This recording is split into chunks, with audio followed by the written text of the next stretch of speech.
మైనారిటీల విషయంలో మీరు చెప్పారు, మీరు 6 నెలల్లోనే కులగణన పూర్తి చేస్తామన్నారు. కంప్లీట్ చేస్తున్నా సార్, ఇంకో 15 మినిట్స్లో కంప్లీట్ చేస్తాను సార్. మైనారిటీ సబ్ ప్లాన్ అన్నారు. నేను వారిని కోరుతా ఉన్న ప్రభుత్వాన్ని తప్పకుండా మైనారిటీ సబ్ ప్లాన్ కూడా తీసుకురండి. We will also support you.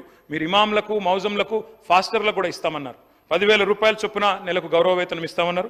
ఇవ్వాలని చెప్పి కూడా నేను కోరుతా ఉన్నా. మైనారిటీలకు బడ్జెట్ 4,000 కోట్లు పెంచుతామన్నారు. కేసీఆర్ గారు 2,200 దాకా తీసుకొచ్చారు.